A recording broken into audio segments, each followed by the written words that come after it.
ఉత్తరాంధ్రకే కాకుండా యావత్ తెలుగువారు కలిసి విశాఖ ఉక్కు ఆంధ్రుల హక్కు నినాదంతో విరోచిత పోరాటాలు త్యాగాలు చేసి ఆంధ్ర రాష్ట్రానికి మణిహారంగా సాధించుకున్న విశాఖ స్టీల్ ప్లాంట్ పునరుద్ధరింపజేయడానికి ఎన్డీఏ ప్రభుత్వం అన్ని విధాల సహకారం అందిస్తుందని టీడీపీ కాకినాడ జిల్లా అధ్యక్షుడు జ్యోతుల నవీన్ కుమార్ అన్నారు.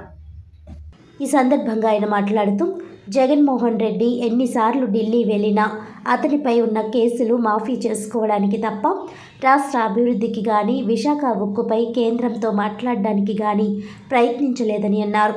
నేడు అందుకు భిన్నంగా సీఎం చంద్రబాబు హస్తినాకు వెళ్లి రాష్ట్ర అభివృద్ధికి ఈ 6 నెలల కాలంలో సుమారు 3 లక్షల కోట్ల రూపాయల నిధులు సమకూర్చారని, నేడు ఆర్థిక సంక్షోభంలో పూడుకుపోయిన విశాఖ స్టీల్ ప్లాంట్ను కాపాడేందుకు 11,440 కోట్ల రూపాయలు ఆర్థిక ప్యాకేజీని ఇచ్చేందుకు కేంద్ర ఆర్థిక వ్యవహారాల కేబినెట్ కమిటీ ఆమోదముద్ర వేసిందని అన్నారు.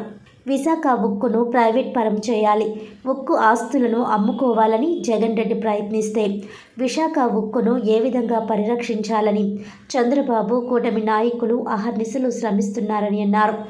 గత ప్రభుత్వ నిర్లక్ష్యం కారణంగా అప్పుల్లో కూరుకుపోయిందని, ఎన్డీఏ ప్రభుత్వం అధికారంలోకి రాగానే ఉత్తరాంధ్ర అభివృద్ధితో పాటు విశాఖ ఉక్కు పరిశ్రమపై ప్రత్యేక దృష్టి సారించిందన్నారు.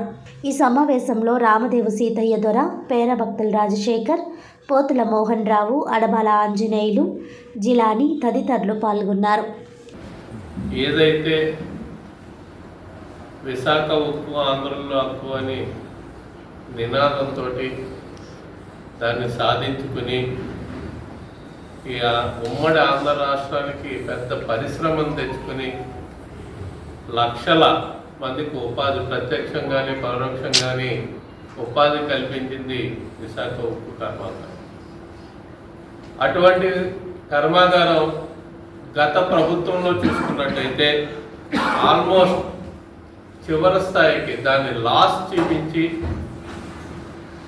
కింద స్థాయి వరకు కూడా ప్రైవేటీకరణ చేసే ప్రయత్నంలో దాన్ని మనందరికీ తెలిసిన విషయం.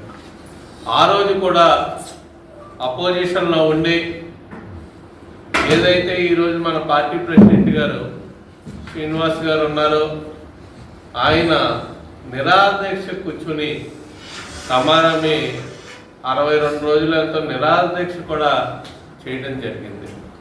అలాగే చంద్రబాబు నాయుడు గారు కూడా దాని మీద పోరాటం జరిగింది. అవన్నీ పోరాట ఫలితాలే ఈరోజు మనకు మళ్ళీ దాన్ని ప్రైవేటీకరణ మాట పక్కన పెట్టి దానికి 11,440 కోట్ల రూపాయలు ఆర్థిక సహాయాన్ని కేంద్రం అందించింది అంటే దాని కృషి చంద్రబాబు నాయుడు గారు అని చెప్పక తప్పదు. నిరంతరం కూడా ఈరోజు ప్రభుత్వం ఏర్పడి 4 నెలల నుంచి 6 నెలలు అయింది. ఈయన ఎప్పుడు ఢిల్లీ వెళ్ళినా సరే మన రాష్ట్రానికి ఏదో రూపంలో ఫండింగ్ తేడం జరుగుతుంది. పోలవరం మీద క్లియరెన్స్ తీసుకున్నారు, దానికి నిధులు విడుదల చేసుకున్నారు. విశాఖకి ఈరోజు 11,440 కోట్ల రూపాయలు ఆర్థిక సహాయాన్ని అందించే విధంగా పోరాటం చేశారు. ఈ రాష్ట్రానికి గత ప్రభుత్వంలో ఒక్క రోడ్డు కూడా వేయకుండా అన్ని రోడ్లు కూడా గతుకుల మయంతో ఉంటే ఈరోజు చూసుకున్నట్టయితే ప్రతి దగ్గర కూడా ఈ రాష్ట్రంలో ప్రతి గ్రామంలోని ప్రతి ఊర్లోని కూడా బీటీ రోడ్లు కానీ సీసీ రోడ్లు కానీ వేసుకుంటున్నామంటే ఆయన చాకచక్యంగా ఎన్ఆర్జీఎస్ ఫండ్స్ కానీ అక్కడ సెంట్రల్ గవర్నమెంట్ ఫండ్స్ కానీ తేవడం వల్లే ఇక్కడ ఒక పక్కనే మనకి ఆదాయాన్ని సమకూర్చుకుంటూ అభివృద్ధిని కూడా చేసుకుంటూ ఏదైతే గత హామీలు ఉన్నాయో సంక్షేమాలను కూడా అతి తొందరలోనే అభివృద్ధిని సంక్షేమాన్ని సమానంగా పరుగులు పెట్టిస్తూ రాష్ట్రాన్ని అభివృద్ధి చేసే దిశగా చంద్రబాబు నాయుడు ఆలోచన ఉంటుంది.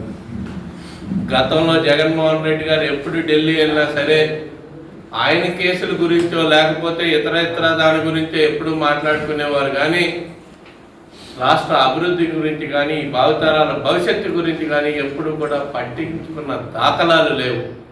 దానికి నిదర్శనమే ఈ 5 నెలల్లో 6 నెలల్లో మనం చూపించే అభివృద్ధి కానీ రాష్ట్ర అభివృద్ధి కానీ మనకు తేటతెల్లంగా కనపడుతుంది.